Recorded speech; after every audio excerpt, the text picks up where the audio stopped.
So the power analysis concepts I'm going to deal with, and then I'm going to run through an example using tables. Now you probably won't be using these, but this is what we used to use back in the day. There's a very, very good book by Pollitt and Hungler, which you can get in the library. And my handout, which I will make sure goes online, has the relevant table in there. I think it just helps you just see quickly how numbers come out. But then I want to spend a little bit more time using a piece of software. The trouble with tables is that you need a different table for different types of experimental design. And I've not come across such textbooks. If you try and go to the mathematics within certain specialist textbooks, it gets very difficult very quickly.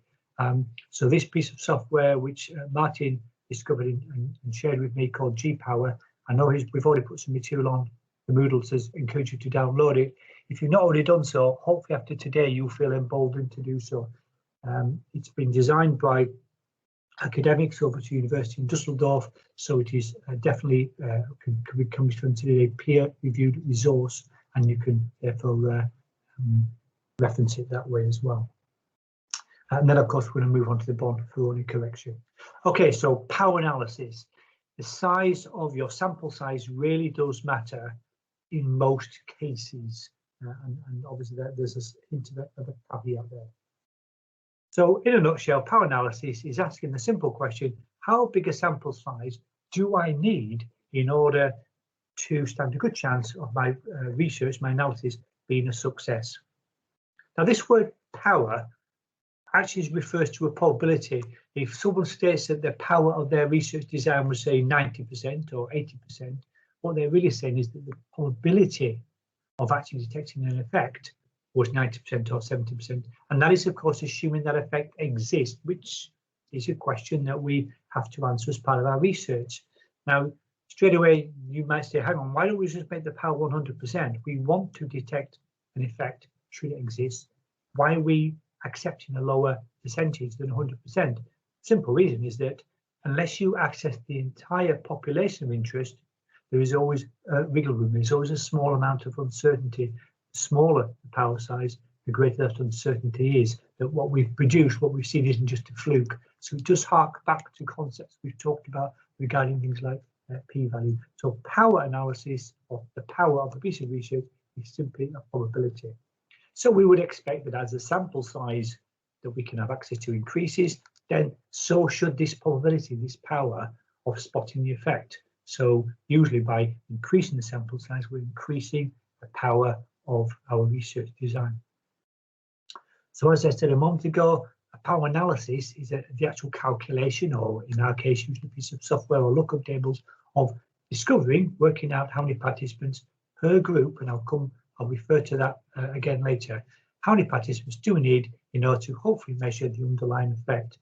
And by the way, even if we fail to measure an underlying effect, that does not mean that the research has been a failure or disastrous, because it can give an upper limit to the effect that might be present, and that can be a useful thing as well. Now, here's the thought. Do we always need a large sample size? And the answer is no. For some piece of research, a small sample size might do it. For example, if I was doing some secondary school or primary school project and I wanted to work out, well, do plants need water to thrive? I would only need 2 or 3 samples to work this out, because we can imagine the effect to be quite a large one. Perhaps a more subtle one might be looking at a birth control prophylactic versus a control group, and you can imagine then again you might only need a very small sample to show that without birth control you are not getting you're getting a lot more pregnancies. So there are occasions where you don't have to have a large sample size, and this is where prior research can help you. If prior research indicates a large effect size, what's known as an effect size, then we might get away with a smaller sample size, and you'll see more about that when we come and look at the examples. Now, there are 3 components to a power analysis. I'm going to use lookup tables from Pollitt and Hungler, and then the G-Power. Now, these 3 components are the significance criteria, otherwise known as alpha, and we've talked about that in previous lectures when we looked at those rejection regions when we had the normal curve and the coloured in tails at the very either end. That would be our criteria of significance, normally set to 0.05, which means that we will accept anything in that region to be statistically significant. It's not always 0.05, but that's a common one. We also need the power, which is worked out by 1 minus beta. Now we can just set the power to be a value, typically say 80 or 90%, and I'll say more about what this parameter beta means in a moment. Then we need some sort of estimation of what this effect size should be. And you might at this point go, but surely this is the whole point of the research, is to determine the effect size. And you may very well be right. In which case, there are two ways of looking at power analysis. One is to do power analysis moving forward, known as a prior power analysis, to say, I think my effect size is roughly this. Here's my alphas and betas. What sample size should I need? Or we can run it in reverse, known as post hoc power analysis, where we can say, this is how big a sample I have got at my disposal. Now you tell me what effect size am I sensitive to, can I possibly determine. But either way, with those three, you can work out the sample size. Now, as I say, if we do a post hoc analysis, the sample size might become one of the criteria, and that number 3 in my list, population effect size, that might be the outcome of it. We'll see more of that in actual practice. Now, let me explain a bit more about what these alphas and betas and Ds are, because it's not just a question of ploughing through the software. The danger is you just work through the software, get an answer out, and off you go. You'll be doing a write-up on this. You'll need to demonstrate your understanding of the various concepts, and so it's important you say a few words about each. So alpha is a probability of committing a type 1 error. And I'm not sure I've covered that with you, but a type 1 error is something where you have wrongly rejected the true null hypothesis. In other words, the null hypothesis was true. Turns out, unbeknownst to you, that your intervention had no effect between point A and point B, or group A and group B, but you thought there was an effect and you therefore rejected it. It's called a false positive, and there is always a chance of that occurring. This is why we set alpha to be as low as it is, at 0.05. Some pieces of research might even set it even lower to say 0.01. But there's always a chance, small though it may be, of a false positive, and we clearly want to avoid that. False positives and false negatives are also mentioned when you look at information regarding things like diagnostic tests. They don't mean quite the same thing in that sense, but of course they're related. So if you're thinking about a test for, say, COVID, and it being a false positive or false negative, whilst it means in everyday speech the main thing, alphas and betas do not quite match up. That's a slightly different area of statistical analysis. So alpha is the probability that we set as researcher of committing a type 1 error. We typically set it pretty low to something like 0.05. That's very, very common. Very few exceptions, but you will occasionally see an alpha of 0.01 if the intervention is something which is either very expensive or very damaging to the patient, like a chemotherapy or something like that. On the other hand, beta is also a probability. Now it's the probability of committing a type 2 error, otherwise known as a false negative. And this is where the null hypothesis should have been rejected. There really was an effect, but we perhaps didn't have enough of a sample size, and we found ourselves thinking, no, I think there's no effect there. So we've accepted a null hypothesis, but we've done it in errors. So we've called it's called a false negative. We've failed to reject the null hypothesis. It always takes a little while just to sort of work out which is which, because they sound similar, and sometimes you end up with these double negatives in your language. I want to give you another example in a bit to help us with that. Another standard that often is taken, but again a lot less of a conventional standard, is that we set beta, this probability of committing type 2 error, to be 20%. Now the reason it's a lot bigger than alpha is twofold. One is, if we make them both arbitrarily small, then your sample size really has to go very, very large. So there's a playoff. The smaller you make alpha, the larger beta will have to be for a given sample size. That's one reason. And another one is that in the world of making a mistake, false negative is probably better mistake to make than a false positive. If I make a false positive, if I commit a type 1 error, I might think that my intervention genuinely does work, and therefore may encourage people to unnecessarily buy a new drug or buy into a new therapy when it actually has no effect whatsoever. That would be more damaging in terms of economics and waste of time. Whereas a false negative might indicate, well, there was an effect there, but is it such a big deal? Because the effect might be so subtle as it to be barely better than the next best thing, which might be our existing preventions, our existing medicines, etc. So this is why we allow ourselves, if we're going to have a higher, one of the two being higher, we allow it to be beta. But again, that does move around depending on the person doing the piece of research. But I think it's perfectly okay to say we can take beta to be 0.2 in line with convention. Now, this idea of power, then, the probability of determining an effect should exist, is simply 1 minus beta. And now you can see where my 80% comes in. If our convention for beta is typically 0.2, then 1.1 take away 0.2 is 0.8, otherwise giving us 80%. So that is one we can set. Now, the reason I've said with both alpha and beta that we're presetting is because we need to have set values, it's alpha, beta, and in a moment d, in order to be able to calculate it. Otherwise, we have an equation with 4 unknowns: alpha, beta, Cohen's d, and sample size. If we want to find any one of those, in my case, we want to find the sample size, then we must insert values for the other 3. It's just basic how we use formulas. Now, this final one, D, is called the effect size, and this is one where it might be an estimation. It might even be a very vague estimation. It's key to the whole exercise, and the way it works, in order for effect size in different types of research to be comparable, so that we can say 0.2, for example, is a small effect size, or 0.8 is a large effect size, they measure the effect size in terms of how many standard deviations different is the measurement from group 1 to group 2. So think of an example, the common IQ test. You will have heard of it even if you haven't taken it. It's set up and designed to have a mean for Joe normal or Joanne normal. It's set up to have a mean of 100 and a standard deviation of 15.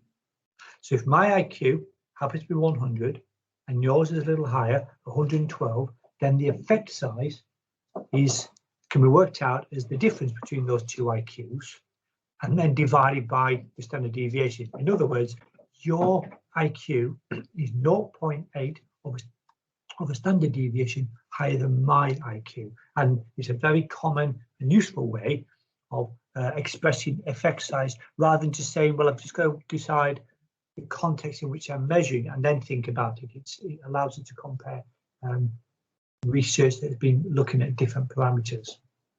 So as you can see, we've now got ourselves an equation for what's commonly called Cohen's d, the effect size. It's the change in mean, either between group A and group B, or after, take away, before. Either way, you've always got two groups divided by the standard deviation. If the standard deviation of the two groups are a little different, you often work out something called a pooled or common standard deviation. It's not, strictly speaking, a straightforward average, but that's probably taken us a little bit too far. But Cohen's d, an effect size, is a value typically less than 1. If you have an effect size bigger than 1, that's considered big. So you'll be putting in a value typically less than 1. So in symbols, it will be mu2, which will be the mean of, say, group 2, take away the mean of group 1, divided by the standard deviation. And by the way, it doesn't matter if the effect size is negative or positive, it's just the absolute value, the size of the number that matters, not its sign. It's a nice way of looking at this visually. Imagine you've got two groups. One group came out to have an average of 160. Another group came out to have an average of 180. Now you can see that with the spread, obviously there should be bar charts under these two curves. You can see there's quite a bit of overlap, but were we to visualize this data as we're doing here, we can see there are two distinct peaks. We would not be surprised to say, no, there really has been a shift. Those two peaks do not belong to the same underlying population. Now, just putting in values, let's imagine that the standard deviation for each of these groups was 10, then my effect size would be 180 take away 160 over 10. That's a large effect size. That comes out to be 10. Sorry, comes out to be 2. So the change has been two standard deviations. Now imagine the same measurements, 160 versus 180, but we might have a much larger sample size. So now we've got a very narrow standard deviation. It's a much more precise measure. And now you can see the effect size is going to be way bigger, because 180 over 160 divided by perhaps a standard deviation of 2 comes out to be a whopping big effect size. Now we've moved 10 standard deviations. You would not see this in realistic research. The only time I've ever seen this is in nuclear physics, when they're looking for new particles like the Higgs boson.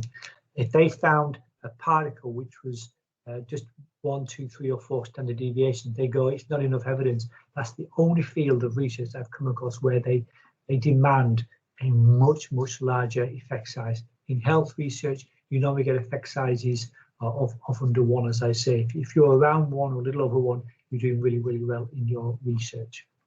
So that's a visual way of looking at it. Let's do a worked example now with tables. Is everyone okay, by the way? Are you still hearing me loud and clear? Yeah, we can hear you. Okay, it's because it's really weird teaching just to a PowerPoint, and all I've got is the screen in front of me. My wife beginning cups of tea, bless her.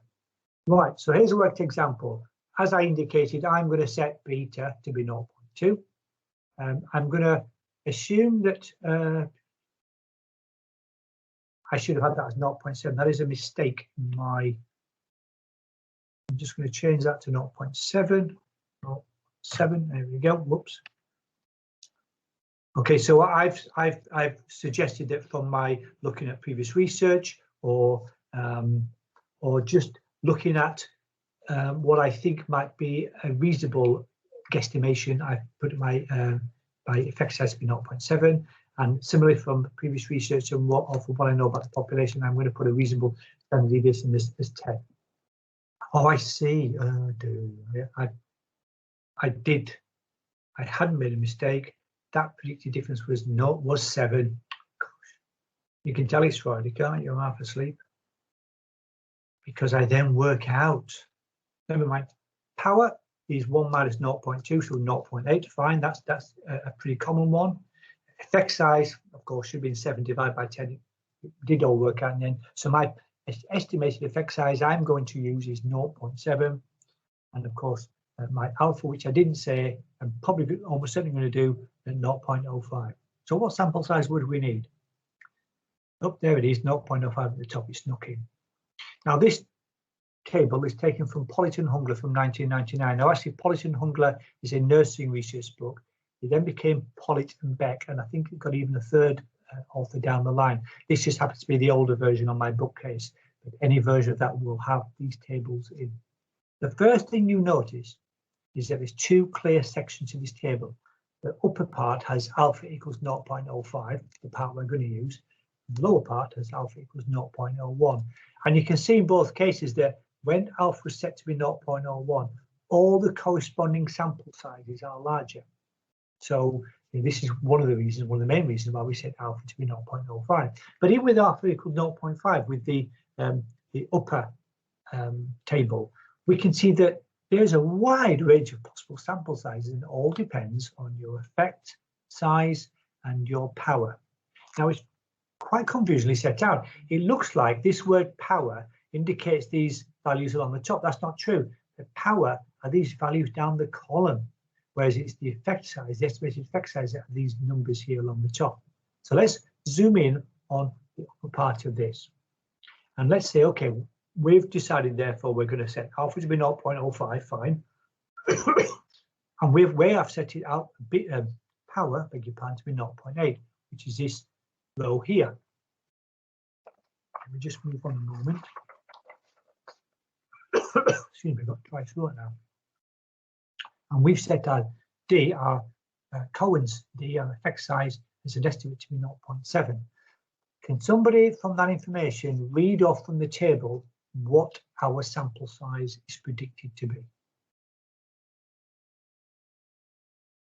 It's not a trick question. It's like reading a railway timetable.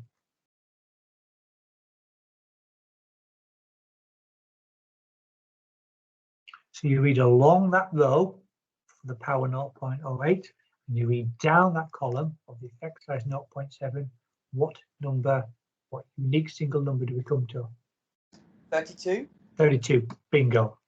Now, interestingly, the 32, it means 32 participants per group. So that's how you read this particular table. When we come on to G power, it will depend on the particular test we're looking at. So if you do use these tables, and I like them, I'm a big fan. It's only recently I discovered G power. I've been for years using these tables, and for me, they're pretty straightforward. I can use them either a priori, like we're doing now, moving forward, or I could have said, I have a sample size ready of, say, 64 participants. That's two groups of 32, and therefore, if I want a power of 0.8 of 80%, then that will mean that my research is sensitive to any effect size of 0.7 or bigger. So you can do it in reverse as well as in a forward sort of way. But the crucial thing to remember with tables is that the value you calculate is per group. If you've got two groups, you'll times up by 2, 3 groups, etc. So that's why you've just got to be mindful of this. But look how, even with a power of 0.8, if we wanted to be sensitive to a slightly smaller effect size, which is still a decent size, not quite considered large, but say medium, we still might need 44 per group. So if that's a two-group design, you're looking at now 90, roughly 90. If we want to see what we'll consider to be a small effect size, which is 0.2 or smaller, you're looking at, for two groups, about 800 participants.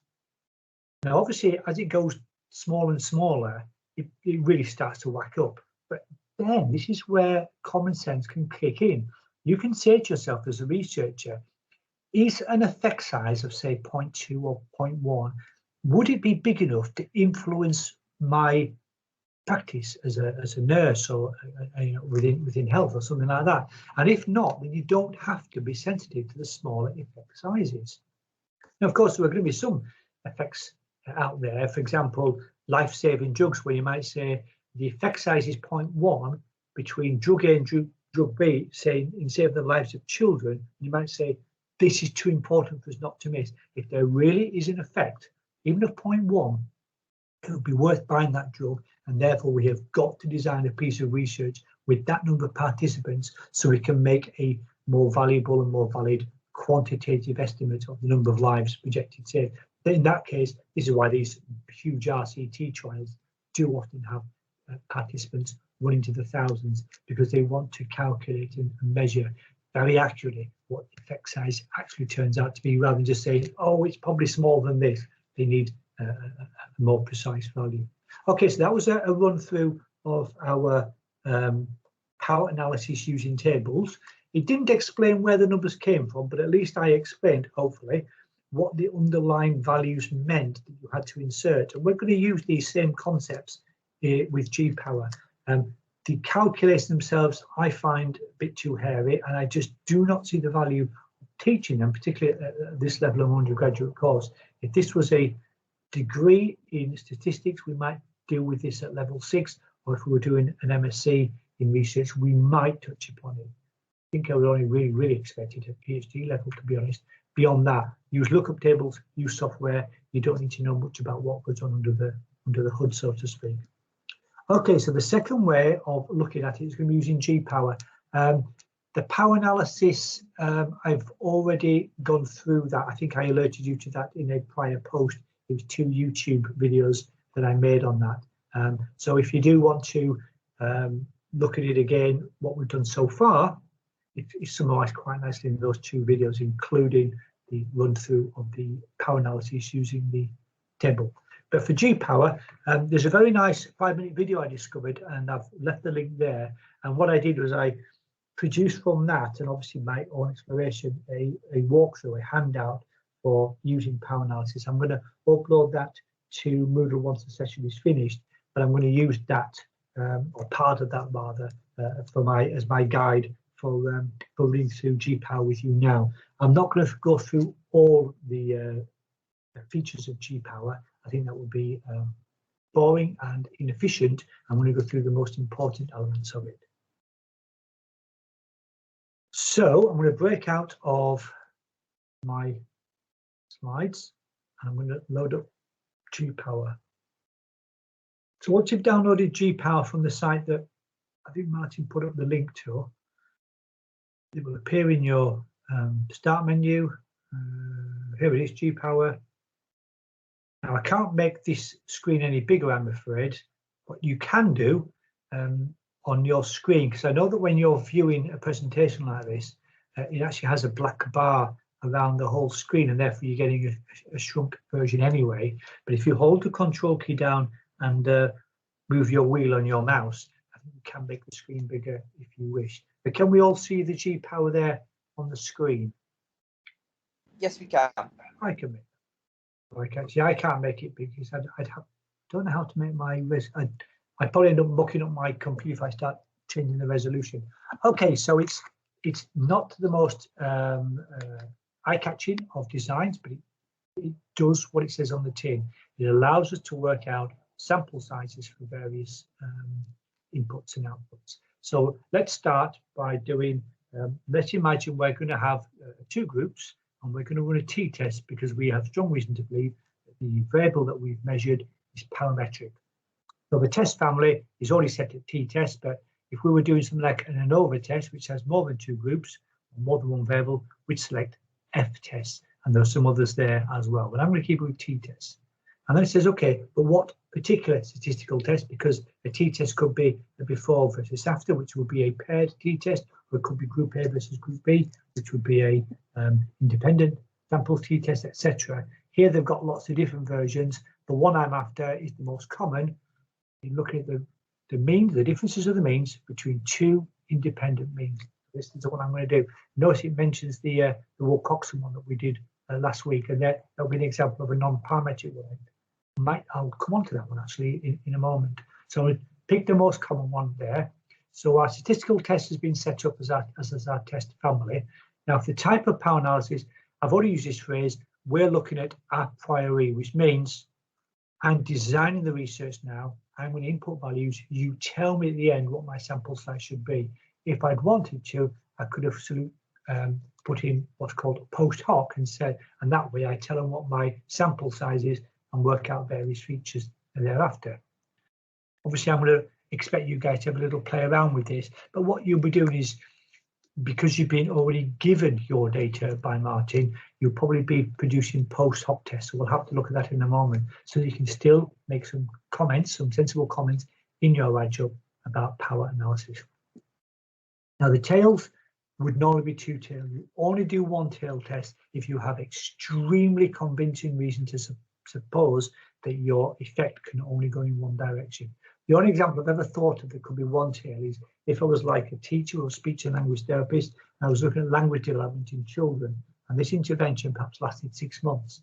Now, I know that children, say at infant school, at primary school age, are going to have language that develops positively, no matter what, no matter how good my intervention is. So that way I would do a one-tail test because I know that it can only go in one direction.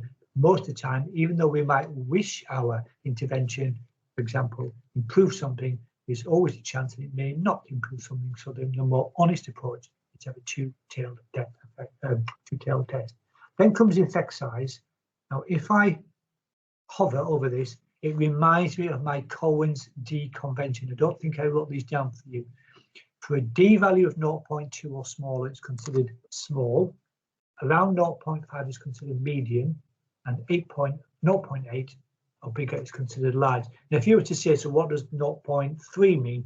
It really doesn't matter. These are just more general indicators, so you know what ballpark you're dealing with. So, if you had one of 0.3, you say it's slightly less than medium, but I'm not too worried about the descriptors other than those bland things. Let's keep it as 0.5, which would be considered medium, because we don't want to be restricted to a piece of research where only underlying large effects are detectable. So that I want to start with that, but obviously I could change that. They've already set my alpha to be 0.05, and that's fine because that's the one I want to do, but I could change that if I want to a larger, unlikely, or a smaller value. Power, they've set it at 0.95. I'm going to change that to 0.80 because for me that is the one I've decided. And what's nice about this is they also allow you to consider when your group size are not necessarily the same. It can happen that you might be looking at, say, left-handed versus right-handed boys and girls. And we know that there is only something like 20% of the population are left-handed and the rest are right-handed. So you might end up with more people in one group than another. You can change that ratio as part of this. Okay, so we've got it all set up. And now what needs to happen is click calculate. And this right-hand side, which says output parameters, they will then become filled in. And this little box at the top, in a moment, will have a diagram put in as well. So click calculate. So the one I'm holding in on is total sample size 128, and it hopefully tells me that means the sample size in group 1 of 64 versus group 2 64. That's quite reassuring. The thing that you'd only have to collect a participant of around 130 participants in order to detect an effect size of 0.5 or bigger with a power of 80%. So I find that quite reassuring. The rest of the values we're not going to worry too much about. This critical T is to do with, we've seen something called the normal distribution. The t-test relies on something called a t-distribution, which is very similar to a normal distribution. It's unimodal, it's symmetric, it has tails that fall away either side of the mean. It just happens to be a little bit tail heavy, I think. Either way, it looks like either slightly fatter or slightly thinner normal distribution, and the critical value, that if it lies within the region, is plus or minus 1.978. But you don't need to worry about that. And the degrees of freedom here, I'm also not going to worry about as well. Okay, it's giving this diagram, which I'm going to touch upon later, but this is a nice diagrammatic way of showing you the interplay, the subtle interplay between the type 1 error, which is this pink area, and the type 2 error, which is beta. You can see that if we imagine dragging this green line to the right, say to 2.5, how it would make the chances of a type 2 error grow, and that's why we have that interplay between the two occurring.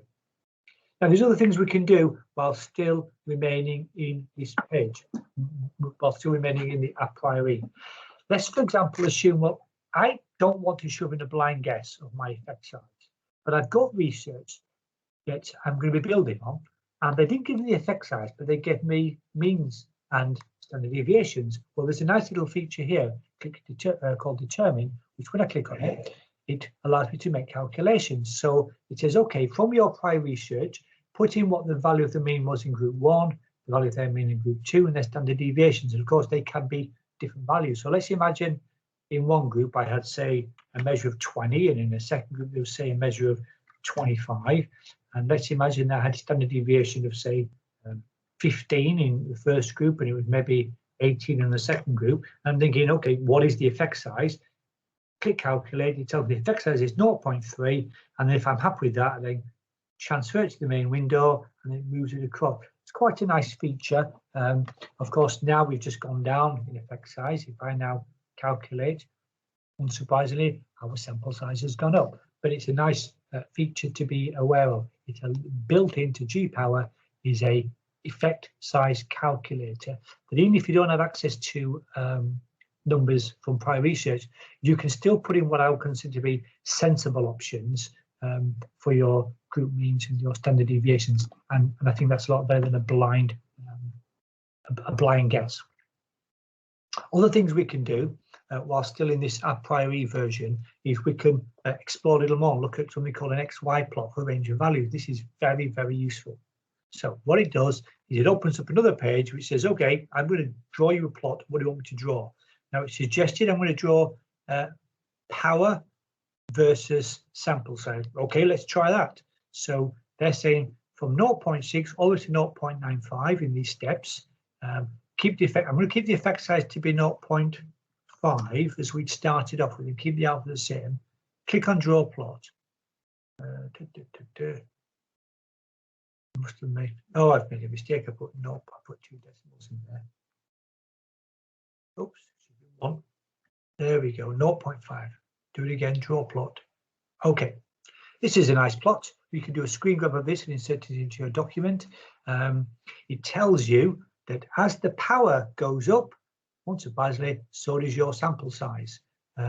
So if I wanted a power of, say, around 95% or 90%, you're looking at a sample size of 200, which would mean 100 per group. Notice they very carefully refer to it as total sample size rather than group sample size. And you can see that as you accept a lower and lower power, our sample size goes down.